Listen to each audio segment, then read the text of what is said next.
What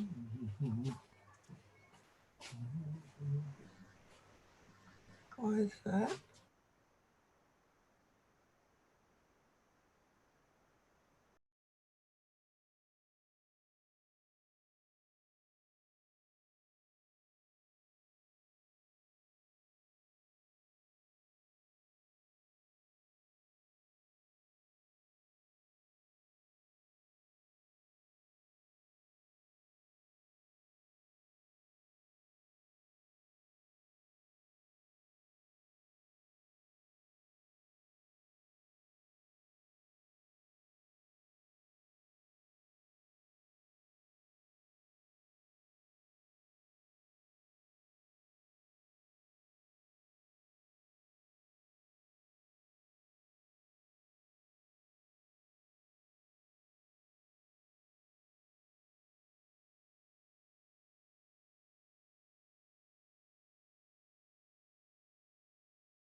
Hello? Hi, we can hear you.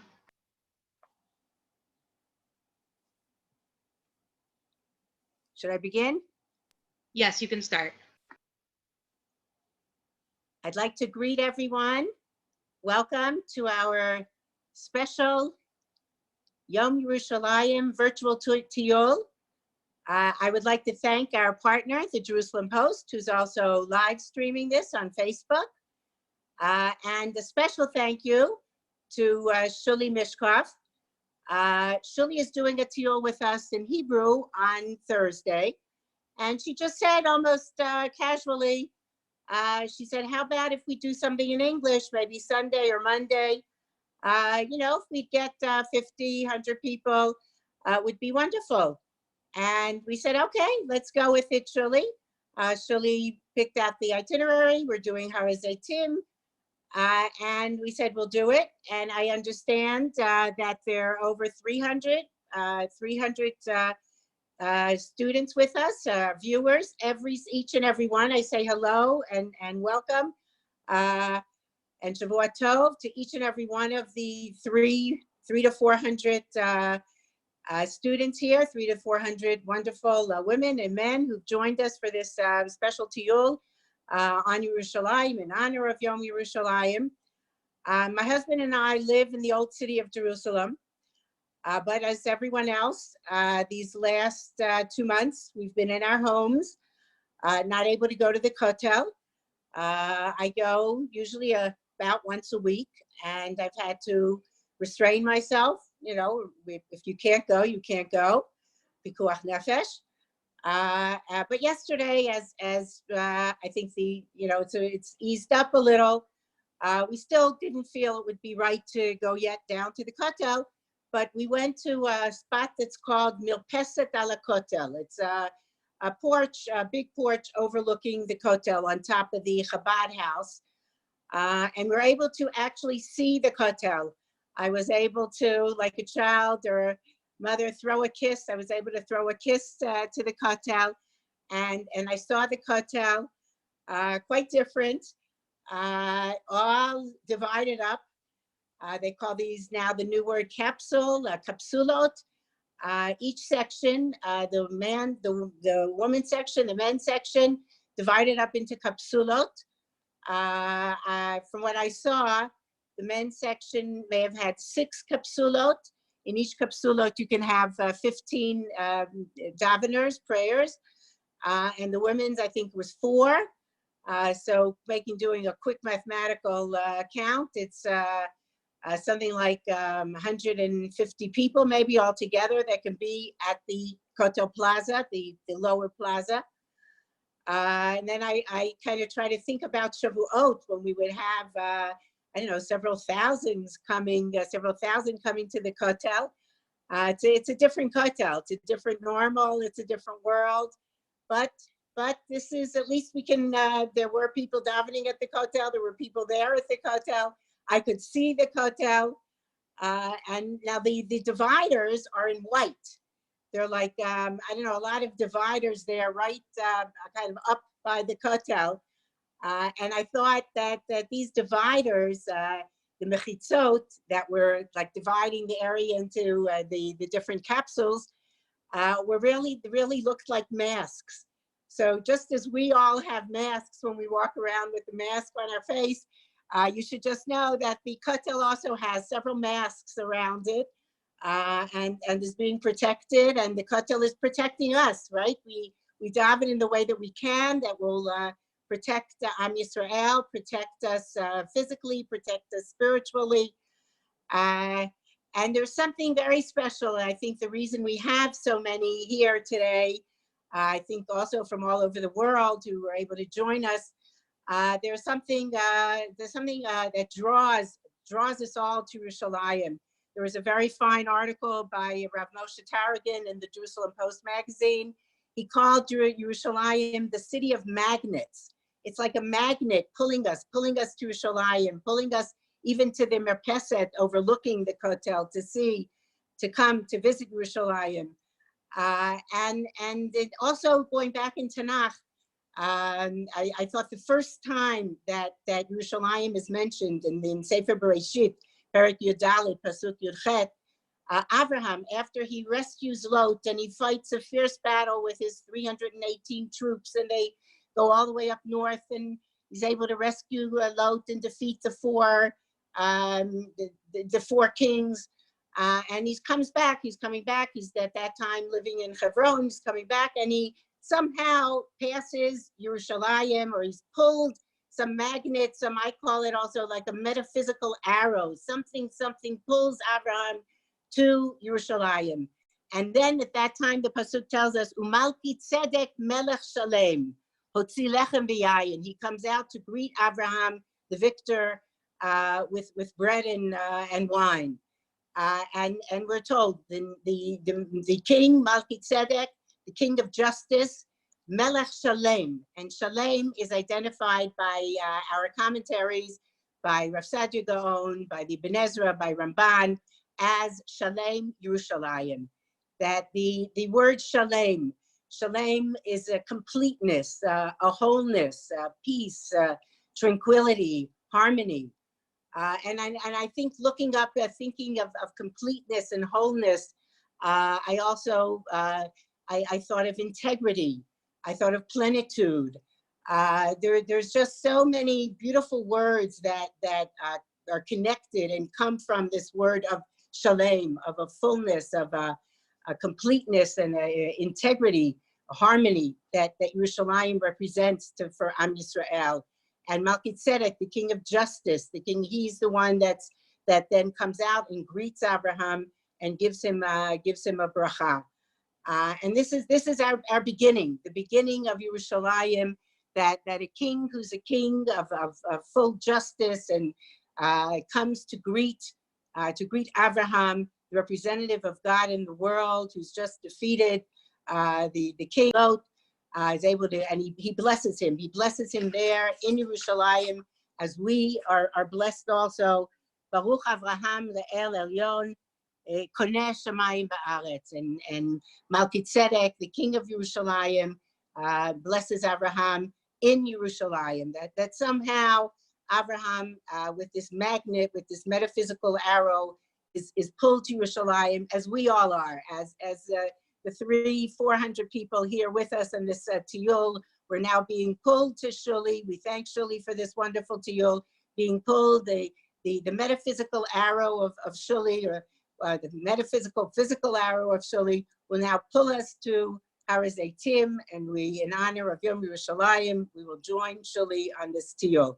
Thank you very much. It's wonderful seeing everybody. Shavua Tov and best wishes.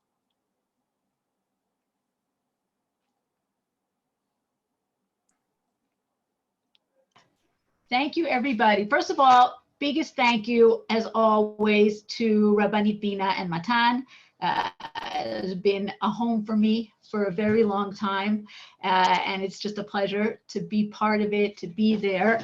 And second, it's been so wonderful sitting here. I've been sitting here for a while watching the names and people coming into the waiting room, and it's just so nice to see names from people close by, people far away, people that I've taken on tours who have come from the States and from here, and it's wonderful to virtually see you all.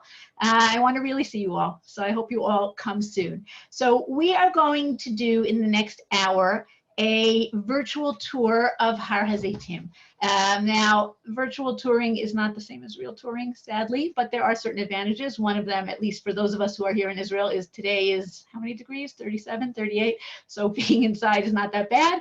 Also, we're going to see a few things that we wouldn't necessarily get to on a real tour because they're just too inaccessible, too far away. And also, we don't have to find bathrooms for anybody. Also wonderful. Okay, so most of the time, you're not going to be looking at me. You're going to be looking at a lot of different pictures. I want this to really be a tiyul kind of feeling as opposed to only a shiur. So we're going to start with a nice 360-degree view of Har HaZeitim from the top. Okay, this is the beauty of Google Maps, that you can really get a sense. Okay, here we are, people who have been here before. Okay, this is up at the lookout point at Mitzpeh Rechavam, Tatzpit Rechavam, at the very top by the Seven Arches Hotel. Okay, you can see, 1 second so I can see better. Okay, you can see how we're looking out, how this is really one of the best views in the whole city, probably in the whole country, right? And we're looking down from Har HaZeitim towards Har HaBayit, right? We're looking from the east to the west. We're going to talk about the location of Har HaZeitim in a minute. We're, of course, seeing in the foreground the cemetery. We're going to spend some time talking about the cemetery. And as we come around, you can see the road that leads to here. We're going to also see that there are a lot of churches connected to Har HaZeitim, Christianity, Islam, they're all drawn to Har HaZeitim. And finally, if we come around in 360 degrees, we can see the building in the back, the Seven Arches Hotel, okay, which people who have been up there have seen. Some people might have even stayed there. Sometimes they make it into a kosher hotel for Yamim Noraim or other times. This is a building that was built on the beginnings of a foundation laid by King Hussein of Jordan in the mid-60s, when all this area was under the control of Jordan. Who wouldn't want to have a palace with this view? And that's what the king of Jordan really wanted. And he started to build a palace. Six-Day War came along, changed his plans somewhat. And now this has been turned into a hotel. And that's where we're starting from. So that's kind of just our live view. Okay, from now, we are really going to go into static pictures most of the time, but pictures that hopefully are going to explain a lot to us. So we will start out with just a map, just to understand where Har HaZeitim is in the context of the whole Old City, right? So we should be able to identify the Old City in front of us, the Temple Mount, Har HaBayit, of course, the four quarters. And if you go to your right, to the right of the Temple Mount, to the east of the Temple Mount, you see the Kidron Valley, okay, right below. And go further right, go further east, and you get to the Mount of Olives, to Har HaZeitim. Okay, Har HaZeitim, Har Asher Mikedem La'ir, okay, the mountain that is to the east of the city, and that's going to be important. That's a pasuk that comes from Yechezkel. We're going to hear about it, okay, but you can see it's to the east of the city. One of the first things we're going to understand about Har HaZeitim is that for a very, very long time, really only very recently, is Har HaZeitim part of the city of Yerushalayim. Before that, it's outside the city. It's across the border. What was the border? The border was Nahal Kidron, was the Kidron Valley. Once you cross the Kidron Valley, you have left the city. And that's why for thousands of years, there have been graves first down in the Kidron Valley, as we're going to see a little later on in the tour, and then on the slopes of Har HaZeitim, because Jews don't bury in the city. they bury outside the city. Okay, so that's what we're seeing. One of the things that we don't see very clearly from here, well, one other thing that we do see is that if you go to the top, if you go above where it says Mount of Olives, you'll get to Mount Scopus. Okay, the northern edge of Har HaZeitim is Har HaTzofim, is Mount Scopus. Har HaZeitim is not a mountain like most mountains. It's not a mountain standing alone. It's a mountain range. Har HaTzofim is the northernmost tip of that range. Mountains, often different parts of them get different names. Har HaTzofim, it's Sofim to Har HaBayit. You're seeing it. Okay, you're looking onto Har HaBayit. Of course, that comes from the very famous Gemara in Makot, Rabbi Akiva with his comrades. They're walking on Sofim, and they're looking and they're seeing the fox coming out of the ruins of the Kodesh Kodashim, and everybody cries, and Rabbi Akiva laughs, right? We all know the story, but that's where Sofim comes from. Was Rabbi Akiva exactly where Har HaTzofim is today? That's a different question for a different tour. Okay, but meanwhile, we have a sense of where Har HaTzofim is, Har HaZeitim. The one thing you don't see on this map, which is also going to be important for us later, is further to the east. Keep on going right. What happens? You get to the desert. Okay, Yerushalayim is on the edge of the desert. Anyone who's gone up to see the view from high up in so many places in Yerushalayim on a clear day knows that we are very, very close to the Judean desert, to Midbar Yehuda. And once you cross over the ridge of Har HaZeitim, you come out to the desert, you come out to Midbar Yehuda, and that's going to be very important later in our story. Okay, so that's just to get our map straight in our heads. One last thing perhaps to see on this map is that south of Har HaBayit, it's not really pictured, well it is pictured, written, okay, south of Har HaBayit is Ir David, is the very beginnings of Yerushalayim. Okay, so that's just to have all our pieces in place. Okay, our next picture takes us to a view of Har HaZeitim from Shar HaRachamim, from Shar HaRachamim. We're looking at it from the Golden Gate, from Shar HaRachamim. We're looking at Har HaZeitim from the Old City, right? So this is just to give us kind of a little bit of a preview of what we're going to be seeing, right? If you were doing this in real life, you'd be starting at the very top by the blue sky and walking all the way down to the bottom. The things that stand out the most in this view are the churches. Right? Of course, the golden onions of the Russian Church of Mary Magdalene, the colorful pictures on the Church of All Nations down at the bottom.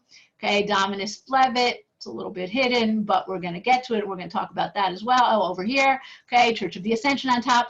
A lot of churches on Har HaZeitim, and that's why a lot of times when people think of Har HaZeitim, they have two associations. One is the cemetery, and the second is, this is very Christian, right? All this is very Christian.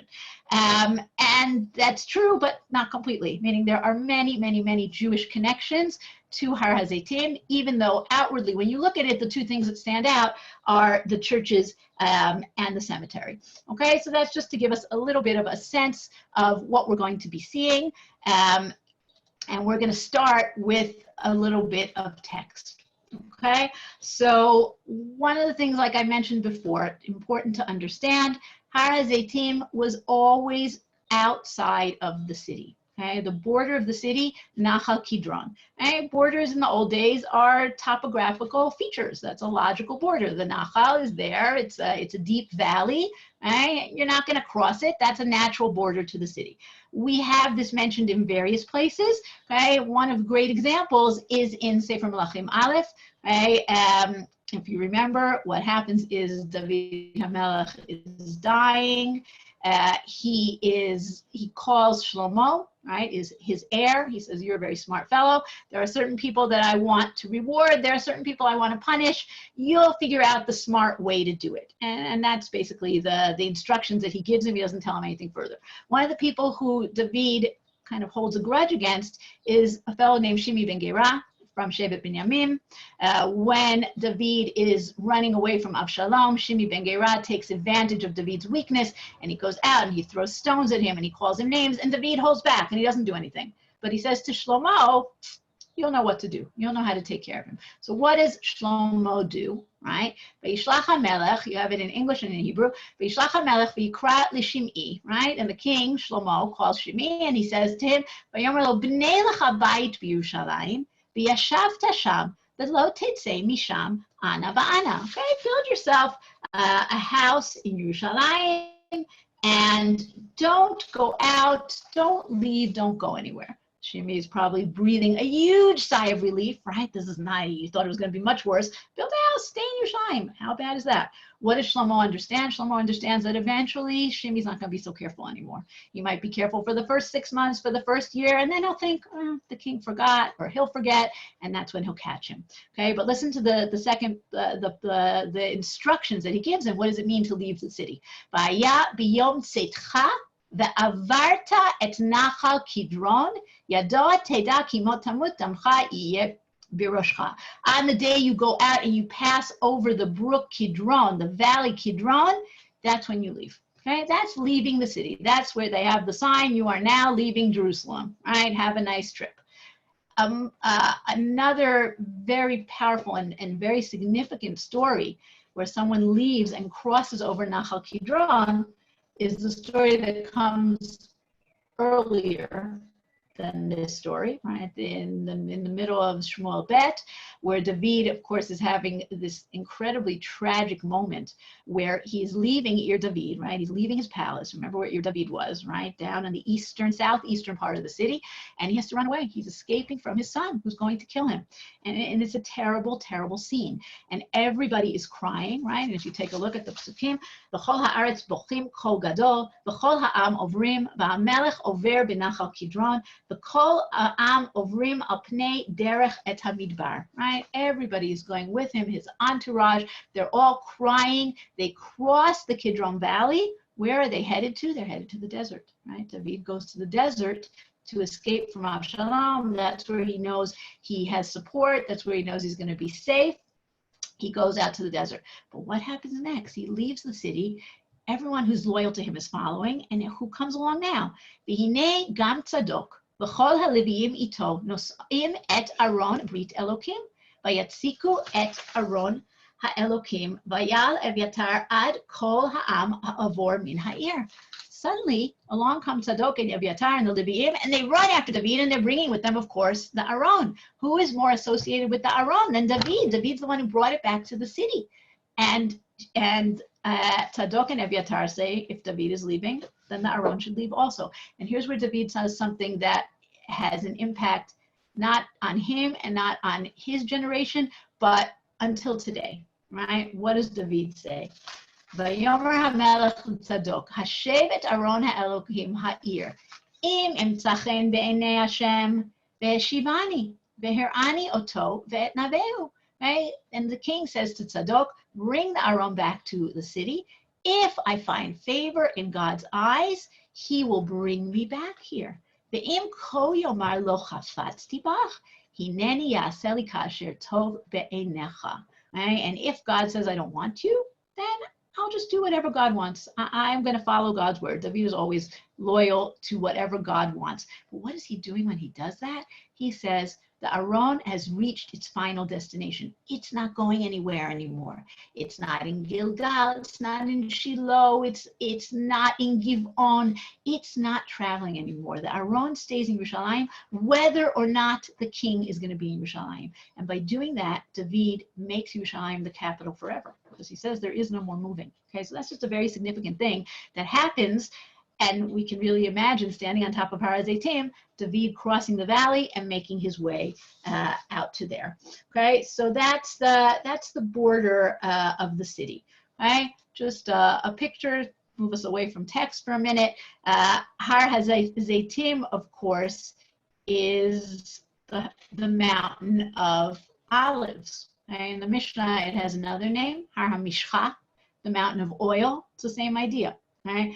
Olive trees were grown on this mountain for hundreds and probably thousands of years. In fact, it seems likely that the olives that are grown here are used for the Shemen Zayit, for the Mikdash, right? They're grown, they're harvested b'tahara, they're prepared into oil in purity b'tahara, and they're brought to the Mikdash because you're so close by. Even today, there are olive trees on Har HaZeitim. The oldest and the most impressive ones, really incredibly beautiful, are if you go down the hill, if you remember from that first picture, where we saw the church with the painted facade, right? The Church of All Nations, in its garden. They have a beautiful garden called the Garden of Gethsemane, and they have olive trees there that they claim go back to the time of Jesus, 2,000 years. Not so sure, but these are definitely, if you look at these olive trees, these are definitely trees that are centuries old. Olive trees don't get much taller, they get fatter. Okay? And these are very wide trees with many trunks, and these are very, very old trees. So that's just a nice connection of Har HaZeitim, Har HaMishcha, and you really can still see it today. Okay, why is there writing on my screen, Rivi? I'm not writing. Okay, sorry if there's writing on your screen. Good.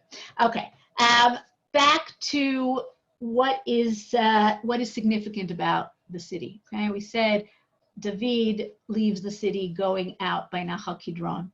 Okay, we have another character that leaves the city this way, and that is the Shekhinah.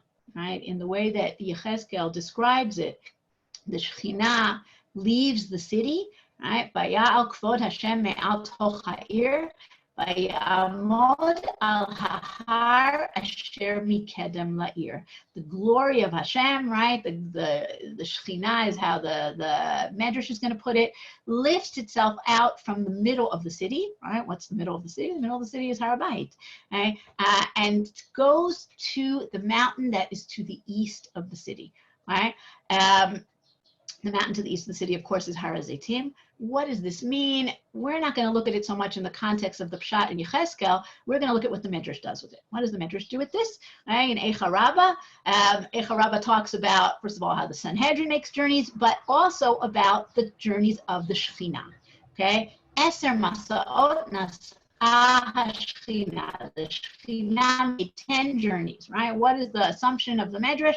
That the Shekhinah is in the Kodesh Kodashim, is in the Holy of Holies, in the Mikdash. But when things deteriorate and things get worse and people don't behave in the proper way, the Shekhinah picks itself up, Kibiyachol, right? You can say anything you want. If you say Kibiyachol, you should know. And it moves. And where does it move? And the Medrash gives us all kinds of stops along the way, all kinds of stations. Mikruv l'kruv, from one cherub to the next. Mikruv l'miftan habayit, to the threshold. Miftan habayit l'kruvim, minakruvim l'shara kadmoni, right? All these different stations in the area of Har HaBayit itself. Then min hamizbeach lachoma, from the big altar to the wall of the city, to the wall of Har HaBayit, right? The wall around the temple area. Choma la'ir, from the walls to the city itself. And where does it go from there? Min ha'ir lahar hazeitim. And that's where it stays, right? And then the Medrash quotes this pasuk, min ha'ir lahar hazeitim, dichtiv vayal kvod Hashem me'al toch ha'ir vayamod al har asher mikedem la'ir. And then we have this very powerful saying of Rabbi Yochanan, right? Rabbi Yochanan, who of course lives many years after Churban HaBayit.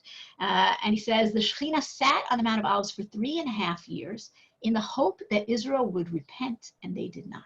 Okay? The Shekhinah waits, the Shekhinah waits, the Shekhinah has patience. Can it come back? Can Hashem's presence come back to the city? No, we're not ready for Hashem's presence to come back to the city. But you do get this idea that Har HaZeitim becomes the home of the Shekhinah. And that idea is expressed centuries later from the Midrash in the time of the Geonim. Right? This is a letter that was found in the Cairo Geniza, and it talks about what would the people do who would come to Jerusalem in Muslim times, right? 11th century Muslim times, right? Before the Crusades. Right? This is a story that's happening, or even earlier than that. Okay, the letter might be writing about an earlier time, but in Muslim period, unlike in the Christian period, Jews were allowed into Jerusalem. Jews could live in Jerusalem, but they could not go up on Har HaBayit. Har HaBayit was off limits. So what would you do? Since the destruction of the temple, the people of the land of Israel gather on the Mount of Olives on Hoshana Rabbah and encircle it 7 times. They do Hoshanot, but they do them on top of Har HaZeitim. Har HaZeitim is kind of the proxy for Har HaBayit. The first time they face the temple and say the Hoshana of Eben Hashtiyah. Eben Hashtiyah, of course, is about Har HaBayit, is about the Beit HaMikdash. And then they complete the whole order. I heard this from Rabbi Zachariah, who had exiled himself to Jerusalem for atonement, and heard the prayers that day on the Mount of Olives. So you really have this very beautiful idea that Har HaZeitim retains this holiness. Har Bayit always retains its holiness, but something of God's presence moves to Har HaZeitim. Okay, one last text, and then we're going to be able to look at some pictures. Okay, we cannot think about Har HaZeitim without thinking about the end of days, because whether because it's outside the city, because we have this idea that the Shekhinah is there, perhaps because it's on the way to the desert, right? Desert is also kind of an end of days, apocalyptic kind of place. But Har HaZeitim is the setting that one of the last of the Nevi'im, one of the last of the prophets, Zechariah, makes as the place where the end of days is going to happen. Okay. A day of the Lord comes when your spoil will be divided in the midst of you. Right? There's going to be this terrible apocalyptic battle. So many people are going to be killed. So many terrible things are going to be happening with the end of the pasuk. But there will be people still in the city. And then Vayatsa Hashem lehilachem b'goyim hahem ki yom hilachamo b'yom krav. And then God is going to join the battle. God is going to join the forces of Am Yisrael, join the battle. And where is God going to join? Right? And we have this insane, crazy vision of the Navi Zechariah. V'amdu raglav b'yom hahu al har hazeitim asher al pnei Yerushalayim mikedem. God's feet, again, kivyachol, are standing on Har HaZeitim, which is to the east of the city, in case you forgot. Zechariah is reminding you. V'nivka har hazeitim mechetzion mizracha v'yama gei gdola me'od. What's going to happen? Har hazeitim is going to split in half. Okay, half's going to go east, half's going to go west. What's happening here? An enormous earthquake. Earthquake is also a sign of the end of days. Gei gdola me'od umash chatzia har tzafona v'chetzio negba. And the mountain will move partly toward the north, partly toward the south. Zechariah goes on and talks about water coming out of the mountain, which is already in Yerushalayim, an extra source of water. That's already a crazy end of days scenario. So just to sum up for a moment, okay, Har HaZeitim is connected to the border of the city, leaving the city. It's connected to the Shekhinah establishing itself on Har HaZeitim, and it's connected to the end of days. So that's a lot going on in one mountain. If we want to talk a little bit about perhaps end of days, okay, and that's one of the reasons you're all here, that's our next slide, and that, of course, is Yom Yerushalayim. Okay, Yom Yerushalayim, 53 years ago, the paratroopers on the third morning of the war are gathered on Har HaZeitim, looking down on Har HaBayit. Here's Motagur, okay, the commander of the paratroopers, and he speaks to them, and he gives a very, very powerful speech to them. Right? We occupy the heights overlooking the old city. In a little while we will enter it. The ancient city of Jerusalem, which for generations we have dreamt of and striven for, we will be the first to enter it. The Jewish nation is awaiting our victory. Israel awaits this historic hour. Be proud. Good luck.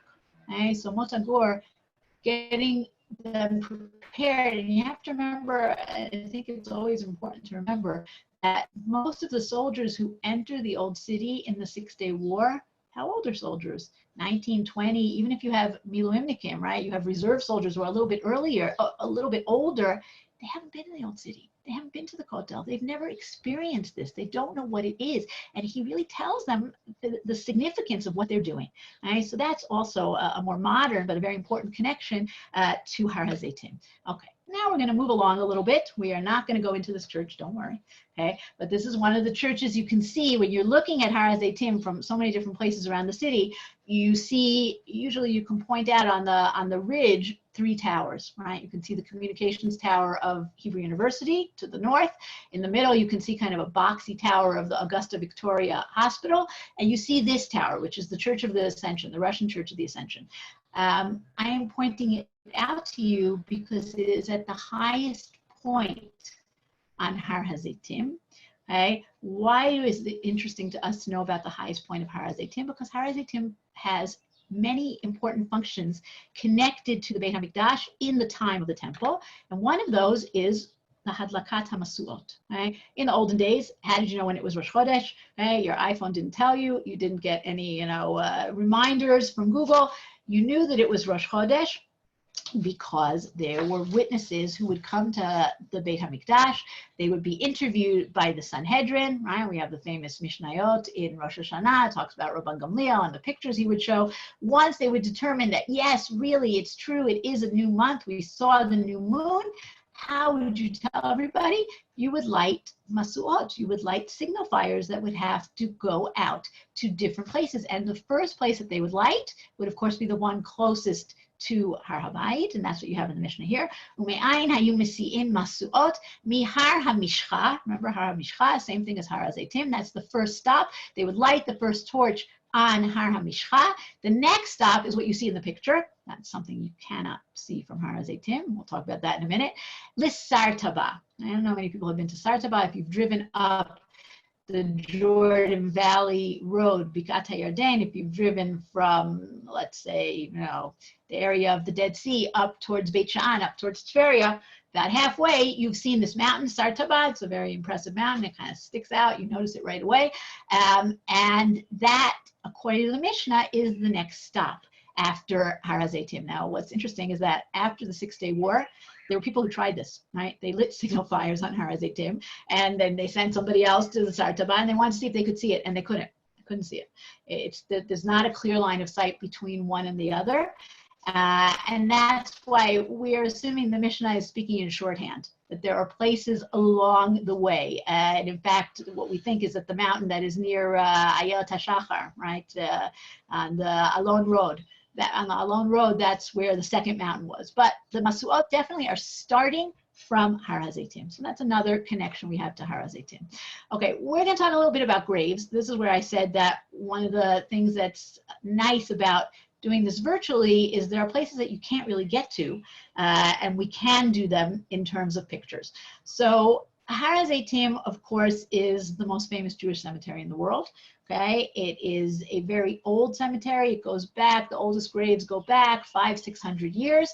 But by the way, they don't go back to the beginnings of burial in Yerushalayim. They definitely do not. Where do people begin to bury in Yerushalayim? Remember we said, the border. So we're going to see at the end of this tour, in about a half hour or so, we're going to get down to Nahal Kidron, and we're going to see some of the very impressive graves there from 2,000 years ago. But if you go along Nahal Kidron, and anyone who's been to Ir David has probably seen this, there are even older graves than that. There are caves, okay, cut into the rock, burial caves, that go back to Bayit Rishon, to First Temple times. So Jews started to bury down in the Kidron Valley. Okay, they buried there for a while. Then they moved to what today we call Shar HaRachamim, or the Golden Gate.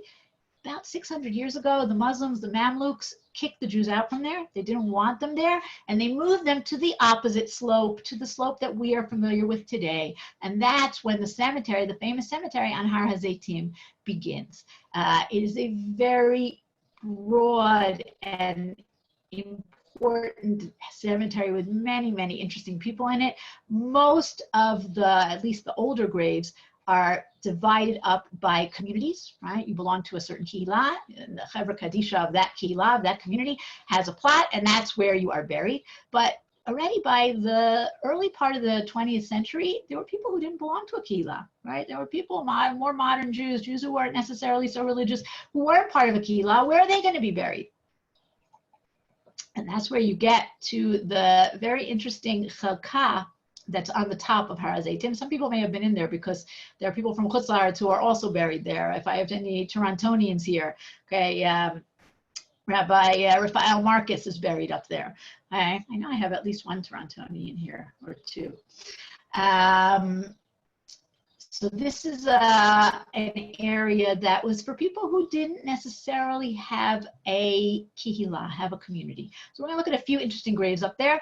One of them, of course, is the one you see in front of you, Kan Haya Makom Kvarata Shel Henrietta Zold. Okay, why Kan Haya? Because the graves, many of the graves were desecrated, of course, between 48 and 67, and they were redone. Henrietta Zold, who we're going to see a picture of in a moment, was really one of the most extraordinary women in Israel in the 20th century. The caretaker, the old caretaker of the cemetery, Abed, who's still showing people around to graves. I mean, I haven't seen him in a couple of years. He might not be doing it anymore, but he definitely was for a long time.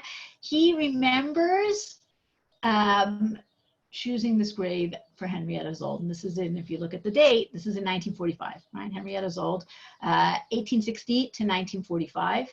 It's kind of amazing to think that she's born in the year of the Civil War, but we think of her as such a modern woman because she was so modern. I love this particular picture of her, with her perfect little lady's hat, but she's planning those plans and talking and arguing with everybody, and this is already when she is not a young woman anymore.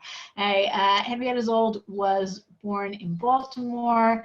She was one of 8 daughters. She was the oldest of 8 daughters, and like we see in some situations, because there were only daughters, her father, who was a rabbi, taught her. He didn't have sons, he had daughters, so he taught her Torah, and she was very, very ahead of her time. She was a real scholar. She was involved in teaching immigrants. She was admitted to JTS, on the Jewish Theological Seminary, on the condition that she wouldn't apply for smicha, right, for ordination.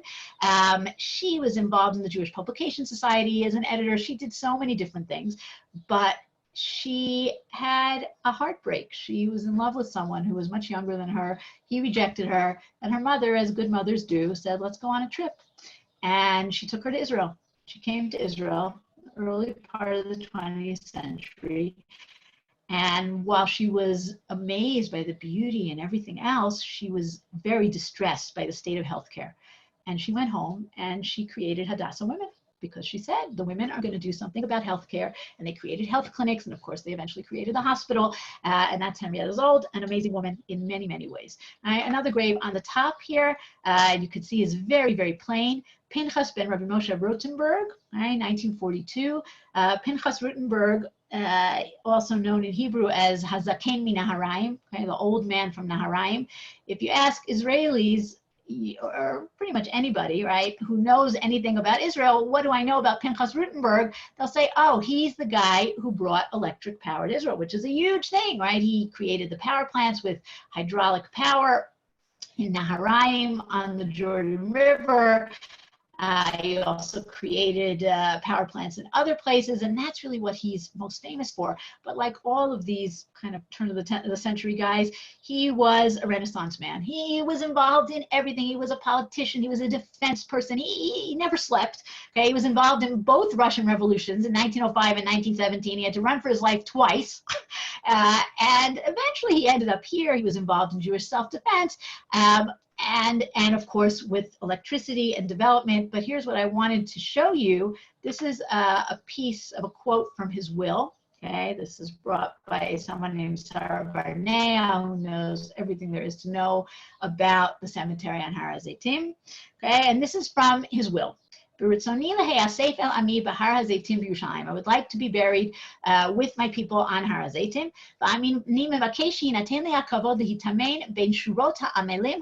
Okay, his whole life he was a labor guy, right? A socialist. I want to be buried among the simple, the modest workers. Right? I want to be buried in the traditional manner, traditional Jewish manner. No wreaths, no eulogies. אני מבקש את בני אחי אברהם, אלכסנדר ודוד אשר אהבתי לאמור אחרי קדיש, right? He wants his brothers to say קדיש. צוואתי להם לקנות דעה והשכל, כי ידי להיות בנים נאמנים לעמם. Okay, bnei achai, sorry, his nephews, not his brothers. I want them to become intelligent so that they can serve their people, learned, mishartav ha'anavim v'hatznuim, that they can be humble and modest servants of their people. Kol nechasai hu'avru v'yuavru l'Otzar Pinchas Rotenberg u'muktashim l'Noar ha'ivri. He's giving all his property, I don't think he had that much, but to the youth of Eretz Yisrael, okay? And anyone who wants to give money, give the money to that. But the most unusual thing that he says, and this is particularly unusual in today's day and age, I don't want money collected for me, and this is what I was talking about. I don't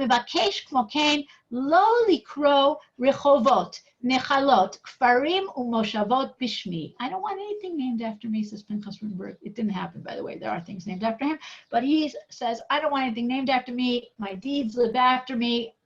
Try to imagine a politician saying that today. Hard to imagine. That's Pinchas Rotenberg. Okay, one more grave on the top here, and this, of course, is a very famous grave. Shmuel Yosef Agnon.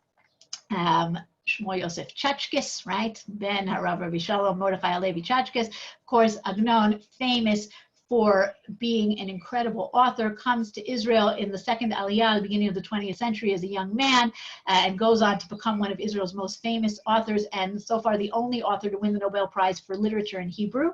Okay, but what I want you to notice, something very interesting, is his birth date. Right, you can see his death date, Yud Aleph Adar, Hey Tafshin Lamed, 1970, but his birth date is Tisha B'Av, right? Tisha B'Av.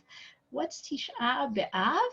Right? Why does he say that's his birth date? It's not actually his birth date. We know from records that he wasn't born on Tisha B'Av. He was born in Av, but he wasn't born on Tisha B'Av. He lies on his tombstone. Why? Okay, because, and this is a very famous quote that many people may know, right? When he gets the Nobel Prize, right, this is part of the speech. This is the most beautiful part of the speech that he makes. As a result of the historic catastrophe in which Titus of Rome destroyed Jerusalem and Israel was exiled from his land, I was born in one of the cities of the exile. Okay, Agnon is born in Europe. Okay? He's born in Eastern Europe. His family has probably been there for hundreds of years. It's 2,000 years almost, 1,900 years since the destruction of the temple, but he is born there because of the destruction of the temple. He connects himself to Eretz Israel, and it's only this historic catastrophe that separated himself from there. But always I regarded myself as one who was born in Jerusalem. In a dream and a vision of the night, I saw myself standing with my brother Levites in the Holy Temple, singing with them the songs of David, King of Israel. Melodies such as no ear has heard since the day our city was destroyed and his people went into exile. I suspect that the angels in charge of the shrine, shrine music, fearful lest I sing in wakefulness what I had sung in dream, made me forget by day what I had sung at night. For if my brethren, the sons of my people, were to hear, they would be unable to bear their grief over the happiness they have lost.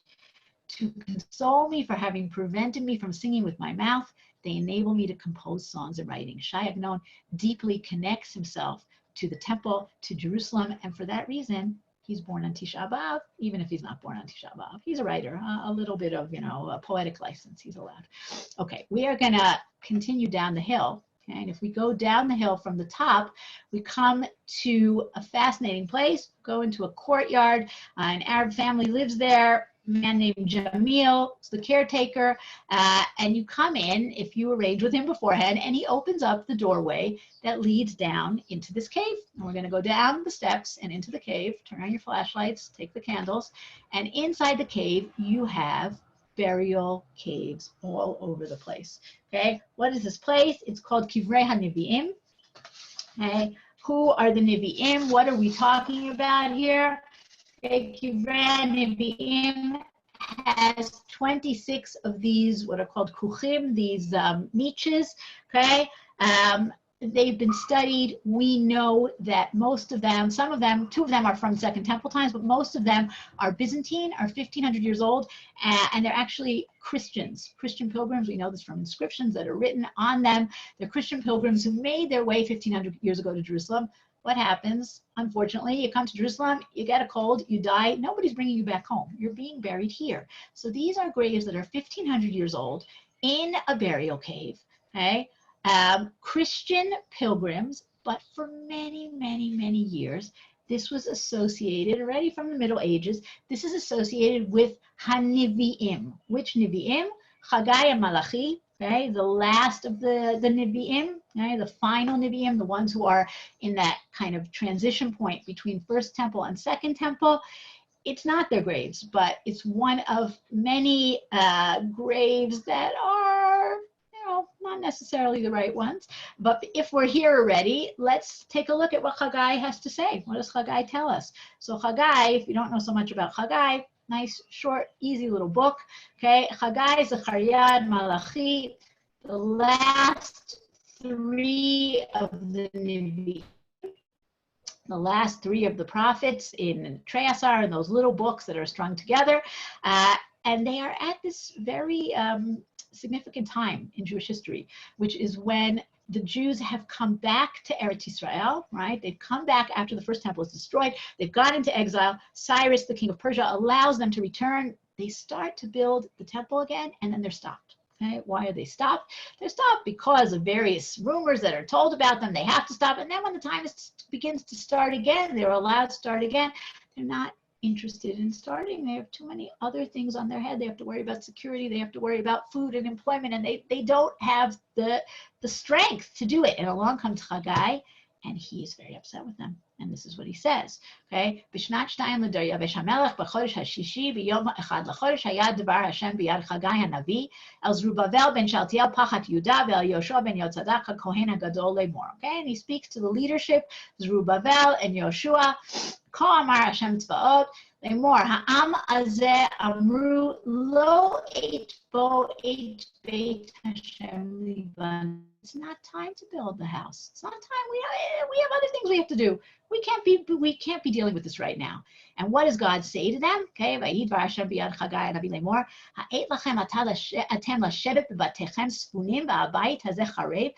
now is the time for you to sit in your houses while my house is destroyed? And God gives them instructions, right? Pasuk bet, right? Pasuk Hey, sorry. He says, take a look at yourselves.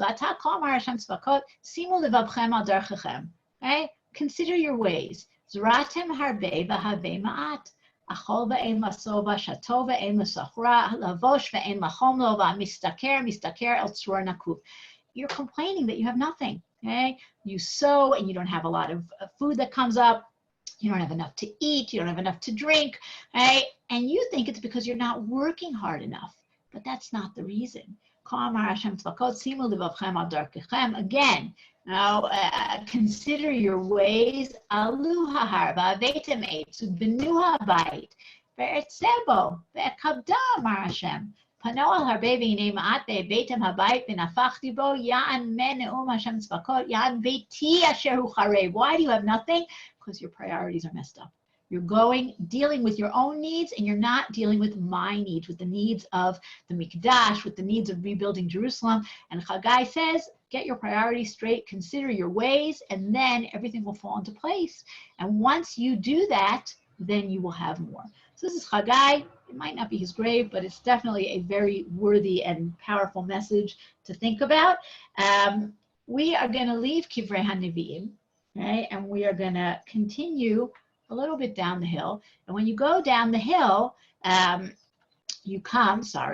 want to show you one thing. We're going to go back to this slide in a minute, but you come to an area that is what's called in Hebrew a kever achim, right? A mass grave, a group grave. So we'll come back here in a minute. Just take a look, okay? This is a grave site that is not individual graves. Okay, it's a kever achim. You're seeing it on, I don't know if it's Yom HaZikaron or Yom Yerushalayim, but it doesn't usually have the flags and the flowers, right? But this is a mass grave for the people who died defending the Jewish quarter in 1948. Right? From March of 1948, the siege around the Old City tightens, and even people who died in the battles are not allowed to be taken out of the Rova, out of the Jewish quarter, for burial. They were actually buried in the Jewish quarter. When the Jewish quarter surrenders at the end of May 1948, they're not allowed to take the bodies. They're left there for the next 19 years in the Jewish quarter. If you know your way around the Rova, around the Jewish quarter, you know there's a street called Gal Ed Street, right? Memorial or Monument Street.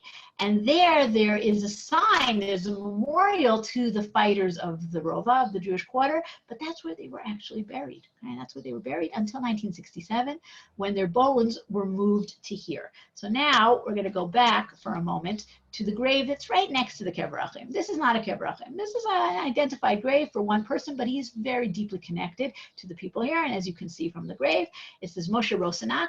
Okay, Moshe Rosenak, who died not so long ago, right? Tafshin Samach Vav, 14 years ago. I'm very bad at dates. Okay, but his fame is Kan Nitman Mitzad Lochamav Mifaked Ha'ir Sheben HaChomot B'Shnat Tafshin Chet. Here, buried next to his fighters, is the commander of the city between the walls, i.e. the old city. B'Shnat Tafshin Chet, in the year 1948, Achenu Avinu V'Sabeinu HaYakar Yakir V'Ohev Yerushalayim. So Moshe Rosenak, who you can see was born in 1924. Okay, so he is a very young man in the fight, in the battles for the Jewish quarter. And here you see him. Of course, he's the one on your left. The other man in the tie is Abdullah Abtal, is the commander of the Jordanian forces. And Moshe Rosenak is here signing the papers of surrender when the Jewish quarter surrenders to the Jordanians at the end of May. It was a very, very difficult, very terrible battle. The Jewish quarter had more fighting in terms of the amount of time that they fought than anywhere else in the War of Independence. Fighting began there already from the beginning, November 30th, 1947, right after the partition plan was passed by the United Nations, and goes for a full 6 months till the end of May. And many of the fighters are not fighters at all, right? They're residents of the Jewish quarter, and that's what we see here in the Kever Achim.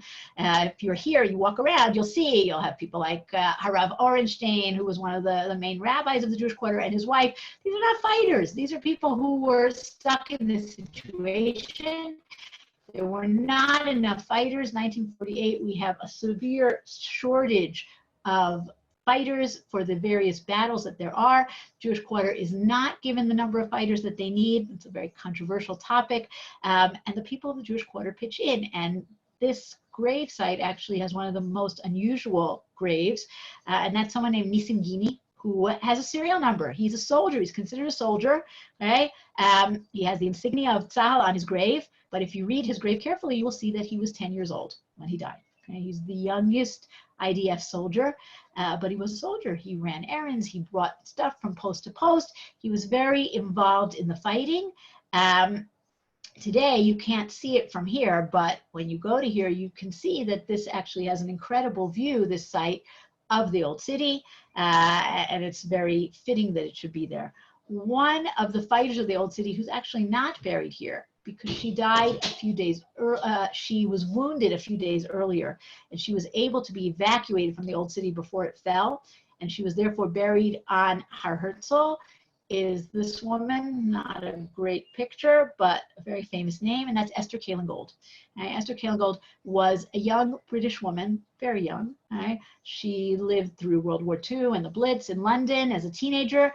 After the war was over, she decided she needed to come to the land of Israel. She's a very, very strong Zionist. She comes to the land of Israel, and not only does she come to the land of Israel, she's 22 years old, she wants to be where the action is.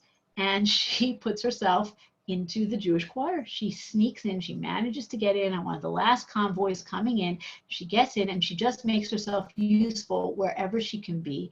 A few days before the surrender, she's wounded. She's terribly wounded. She's evacuated to the Armenian monastery.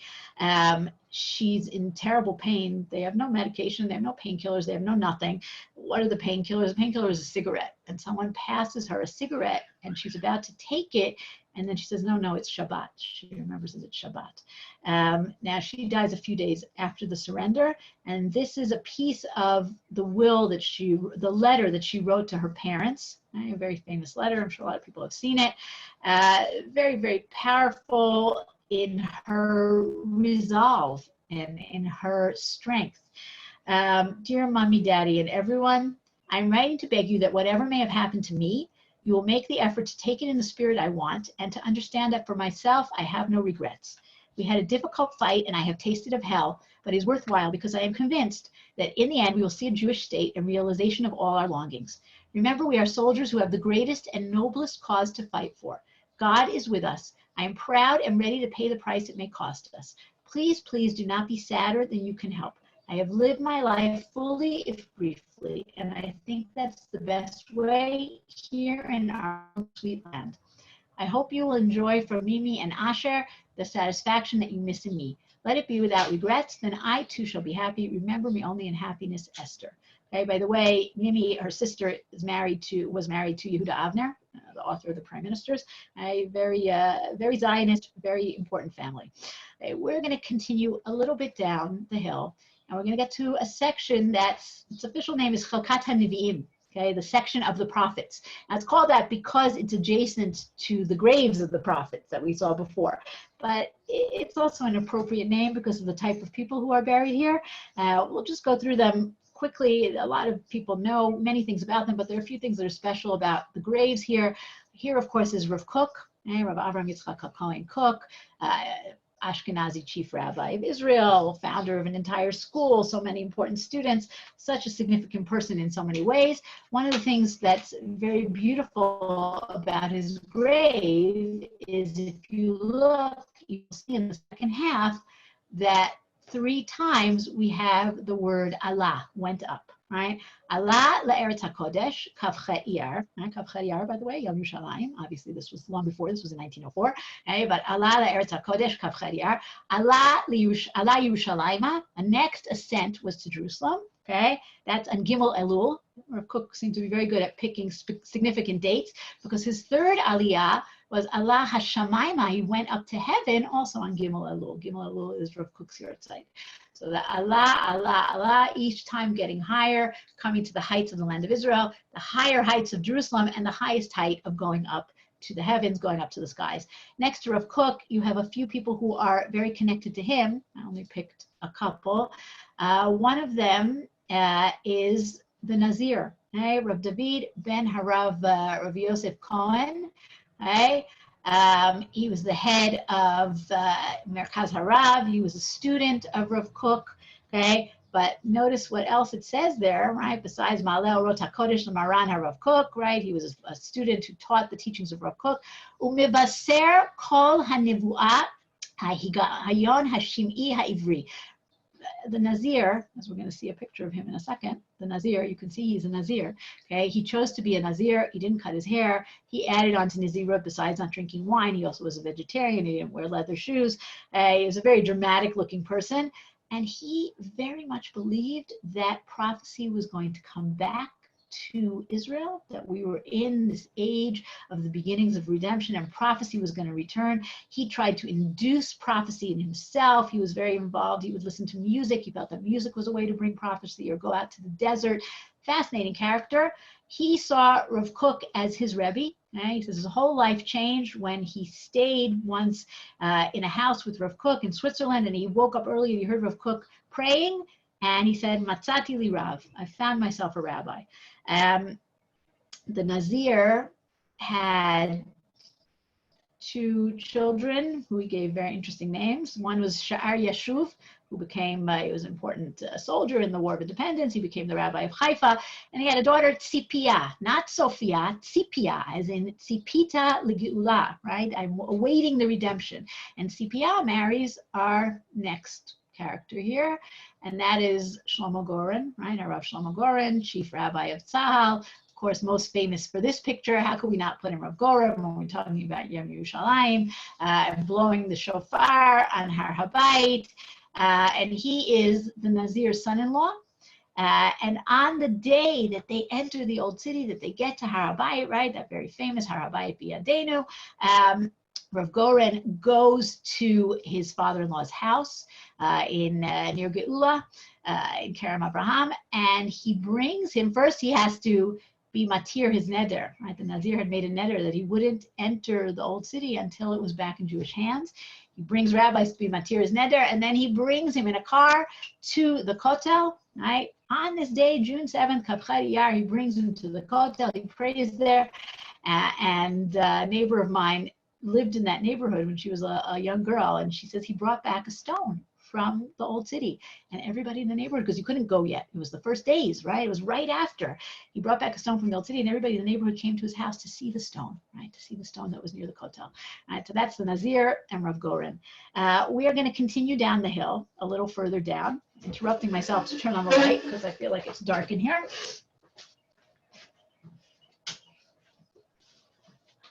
Better, I hope. Okay, we are going to go down the hill, and we are now at a church called Dominus Flevit. Right, our Lord wept. Right, it's about Jesus weeping.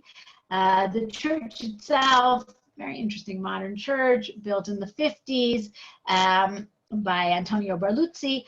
But what's more interesting, certainly for our purposes, are 2 things that were here before the church, okay, long before the church. Underneath this church are the remains of a Byzantine church. Okay, this is a church that's built by Franciscans who are very into archaeology.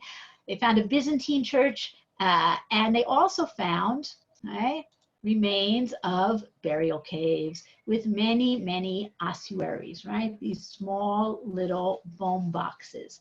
okay, telling us that people are buried on Har HaZeitim in burial caves, even earlier than the cemetery itself. Okay? Who are these ossuaries? Who do they belong to? They are classic Second Temple style. They're clearly from people in the Second Temple. The Franciscans, if you go there, you'll see there's a sign that says that these are Jewish Christians, right? Followers of Jesus. Why do they say this? Because one of the ossuaries has a symbol for Christ in Greek, but it's not clear that these are not just Jews with one Jewish Christian among them. And so that's one fascinating thing here, that you have this whole burial cave with these intact ossuaries, very, very good shape, and other graves as well. But the other thing is that it seems that the church and the monastery were built here for a very specific reason, and that is the view.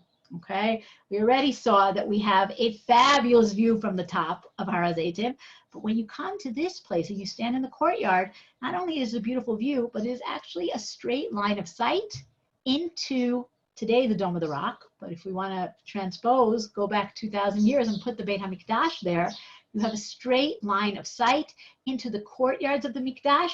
And since we know, if you learn the Mishnayot and Midot, we know that everything in the Mikdash was lined up. You would have a straight line of sight into the Kodesh Kodashim, okay, into the Kodesh Kodashim.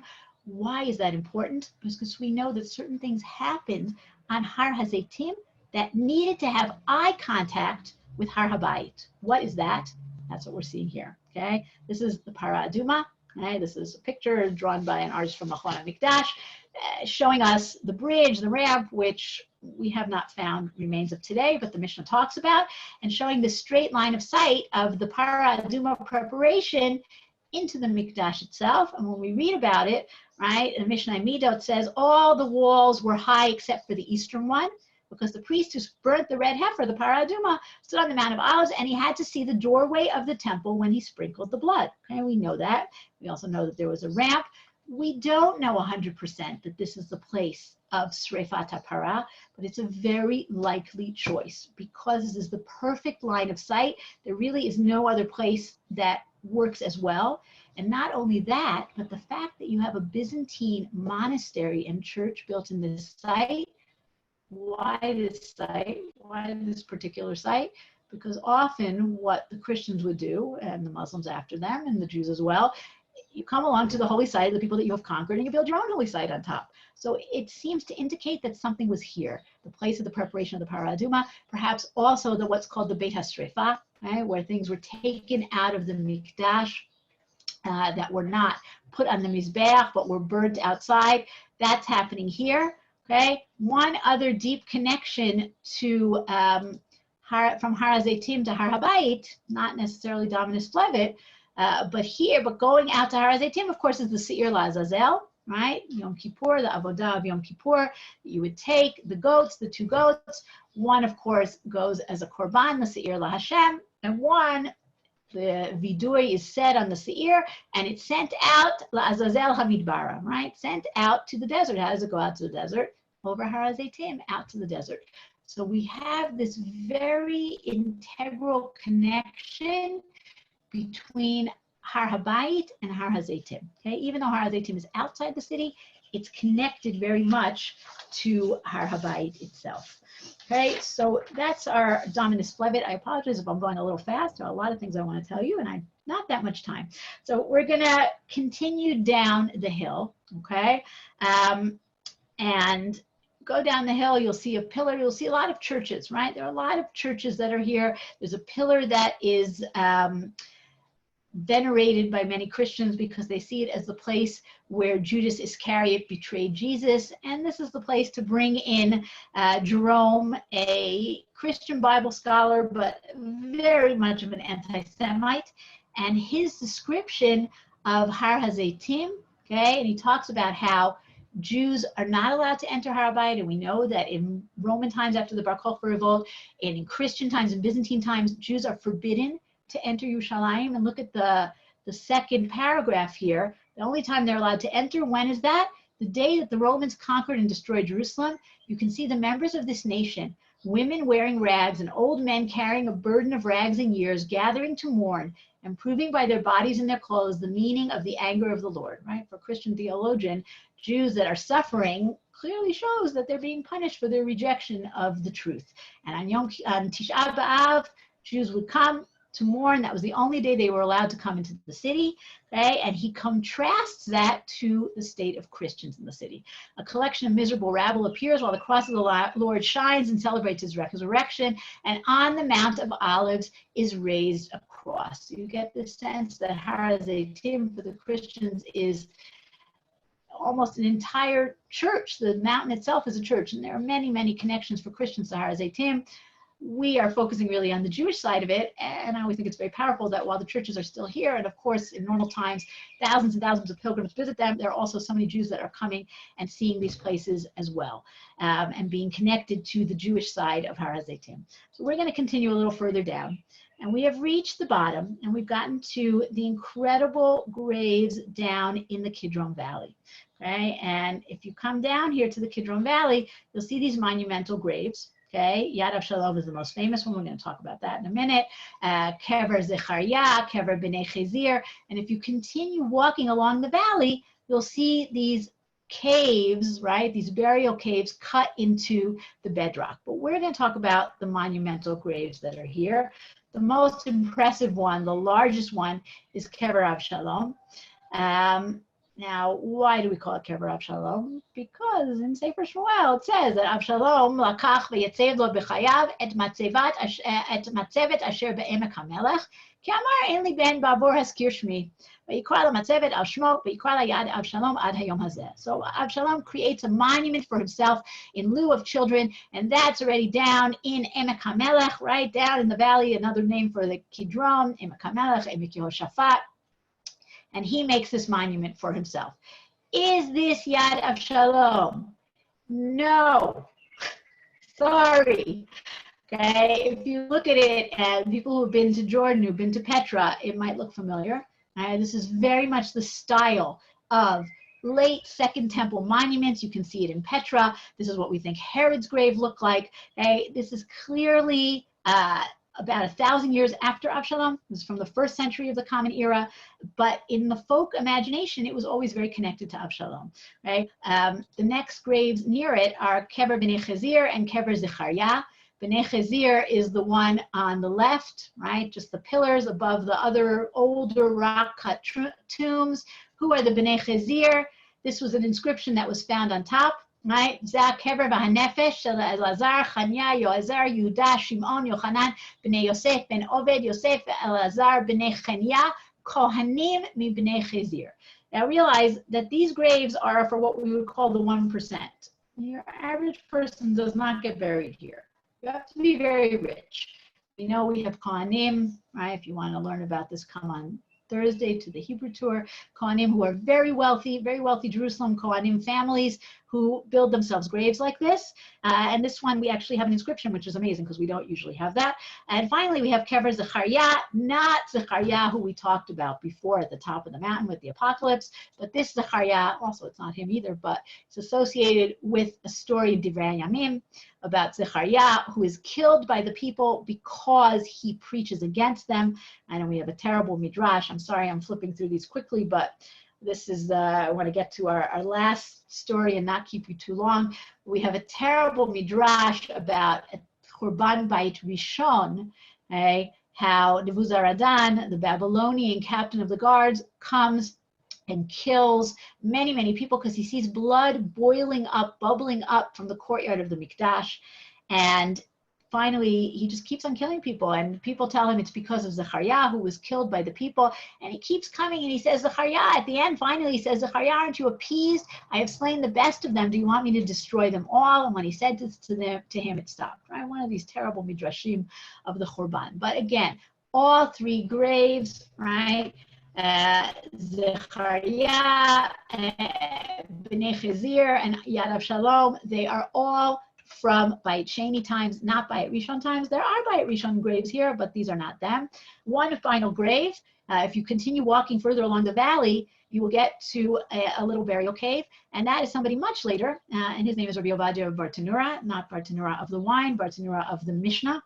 Okay, this is the Mishnah Perush HaMishnah of Rabbi Ovadia Bartanura, Italian Jew who lives in the 15th century, 16th century, comes to Yerushalayim to live out his days, gives us a great description of what it's like, right? And that's the quote you have here. I have taken a house here close to the synagogue. The upper chamber of my dwelling is even in the wall of the synagogue, right? He's obviously talking about the old city. That's the only place you could live in the 15th century. In the court where my house is, there are 5 inhabitants, all of them women, right? A lot of widows. There's only one blind man living here, and his wife attends on me. Most of those who come to Jerusalem from foreign countries fall ill, owing to climactic changes and the sudden variations of the wind, now cold, now warm. All possible winds blow in Jerusalem. It is said that every wind before coming where it lists comes to Jerusalem to prostrate itself before the Lord. And this is not really true today on 38 degrees, but if you're in Yerushalayim on a nice cold winter day, you know that those winds are very strong. So that's Rabbi Ovadia Bartanura. The last thing I want to do here is, well, I'm going to take us back for a minute to that view of the valley, okay? It's really a very, very impressive place, Nachal Kidron. It's very beautiful. Har HaZeitim above it. And I want to take us back to one of the characters we mentioned before, and that's the Nazir. And I owe this quote to my friend, Dr. Yael Ziegler, who some of you may have been on tours with the two of us, and she brings this quote at the end, and I think it's beautiful. And this is a quote from the diary of the Nazir. The Nazir kept diaries, okay? And this is what he said, okay? Halachti lashiv ruchi misaviv le'ir hakodesh al haharim hakdoshim misaviv li v'chai ruchi b'mar nafshi ma'on. Right? He's in a bad mood, and he goes to make himself feel better in the hills around the holy city, and my spirit came back to me. Yashavti mimol Yad Avshalom. I sat opposite Yad Avshalom. V'hotzeti Tanach shel kis sheli v'karati, and I took out my Tanakh and I read, just like we're doing. Ruchi chai b'nafshi hitpashta b'chol hamar'eh hanehedar hamistareah sham b'shvil hanevi'im shedarchu shama v'ruchi v'tikva v'tochet v'tzipiyah v'nevu'ah shetitgaleh. Okay, my whole spirit and soul was amazed by the incredible beauty that is spread out there, and because of the prophets who had tread there, and my soul, my spirit was filled with hope that prophecy will come back, will reveal itself to us. Ubelibi gam tzipiyah al hayeshiva hagdola beit hamidrash yivaneh sham, and maybe one day there's going to be a yeshiva built down there in Nachal Kidron. Shezeh yamim achadim arachti tochnit la. I've been planning it for quite a few days. Ukrati ale maran harav shlita sheba hamilah ha'achrona tchiyat ruach hanevuah. The Nazir feels that this place, which is such a place that is so imbued with the spirit of Yerushalayim, is the place where prophecy is going to return one day, and that's why he comes down there for inspiration. Let's just take one last beautiful look from Har HaZeitim down to the city. And we should all be able to be back in the real world, not on the computer screen, walking these paths. Meanwhile, happy Yom Yerushalayim to everybody. I don't know if people want to ask questions. I want to say thank you, first of all, to Rivi Frankel, who's been doing all the technical stuff, so I don't have to do anything. And she is in charge if there are questions. Are there questions, Rivi? Are we doing questions? I'm going to open the chat so that people can put them publicly so that you can see them. Okay. Okay, so anybody who has a question can type it into the chat now. We'll wait a minute or two, but everybody should be able to type publicly into the chat at this point.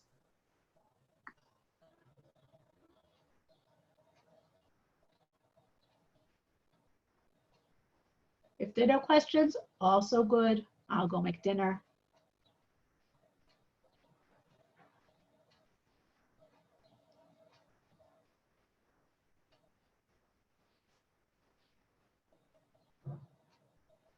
Shuli, we have a question that someone just sent to me here.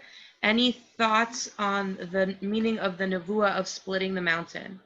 Another question. So for that, I'm going to refer you to Dr. Ziegler, who has a lot of interesting ideas on that. okay? And that's going to have to wait for part 2, okay? But splitting the mountain, meaning what's an earthquake? An earthquake is a change to the natural order, right? Everything is literally shaken up, right? And when things are shaken up, that's because God has appeared and things are different, right? We have a connection to the desert, to Yam HaMelech, right? And the water going out there, the Mayim Chaim that are going to go out to Yam HaMelech. So you also have that idea that comes at the end of days. Yechezkel also talks about Yam HaMelech is going to come back to life. So it's very much a change to the natural order. The next question is, how accessible and safe is Har HaZeitim? Har HaZeitim is the best. You should all go, okay? I would not necessarily wander around there in the dead of night, but it is in normal times. I'm not sure what's going on today, but in normal times, it is full, the places that I have shown you of Christian pilgrims, okay? And plenty of Jews as well. The paths that we were looking at, the places we were going to, are very accessible. These are not off the beaten track places. I would say it is very accessible. Is the Church of the Holy Sepulchre also on Har HaZeitim? No, Church of the Holy Sepulchre is in the Old City, in the Christian Quarter. Ruby, you can answer these questions too, you know. Can you give us the information about your Thursday tour that you mentioned in Hebrew? So Matan is doing a Yom Yun on Thursday in Hebrew. There are a lot of wonderful speakers. I am speaking last. I think it's at 12:30. Not positive, but there's a flyer. And it's not this tour. It's going to be about archaeology in the Jewish Quarter after the 6-Day War. Different stuff. If David is running away, why would he stop at Har HaZeitim? Why not run straight to the desert? He has to go over Har HaZeitim to get to the desert. These guys, it's a big mountain in the way. Right? He has to go up Ma'ale Zeitim, right? And he's got to go up and out to get out of the desert. Somebody named Moshe Schreiber is raising his hand very politely. I don't know what that means, but you might want to call on him. He can definitely write in the chat. Can Jerusalemites be buried on Har HaZeitim now? Okay, so Har HaZeitim is, burial on Har HaZeitim is very interesting. A resident of Jerusalem has the right to be buried in any of the cemeteries in Jerusalem. I don't know if it's for a nominal fee or no fee. Rivi, you might know that better than me. But a lot of people choose not to because it's a lot less accessible than, let's say, Har HaMenuchot. If you are not from Jerusalem, then you have to pay megabucks to be buried on Har HaZeitim. So there is this element of holiness, of importance, of being very close to Har HaBayit, but other people don't like it because it's definitely harder to get to than other places. Can you talk about the connection between the royal family and the Har HaZeitim? The royal family is in the British royal family? Yes. Was that a Brit question? I don't know if it's from a Brit, but it is a Brit question. It's about the British royal family. The Duke of Edinburgh's mother. I'm guessing it's from a Brit. Yes. So in the Church of Mary Magdalene, in the Russian Church, in the Golden Onions that you can see down there, okay, the mother of Prince Philip, whose name is escaping me at the moment. What's her name, Rivi? Anne? The mother of Prince Philip is buried there. She was at Princess, can't remember her name. She's buried there. She was actually a very good woman. She was a princess in Greece, and she was a righteous Gentile. She sheltered Jews during the Holocaust. And she's buried there, and the unofficial visits of the royal family to Jerusalem, and there have only been unofficial visits, if I'm remembering correctly, have been to come and to see, to visit her grave. How is the rest of Har HaZeitim divided? What do you mean by divided, person who asked that question? I mean, there are different sections, and this is it's a whole ridge that goes from south to north. The cemetery is in the southernmost side, right? And as you go further north along the ridge, you pass by Augusta Victoria, you pass by Beit Orot, you're near the area of what's called the Sifting Project, right? People are familiar with that. And eventually you'll get to what's called Har HaTzofim, to the university. I don't know if that answers your question.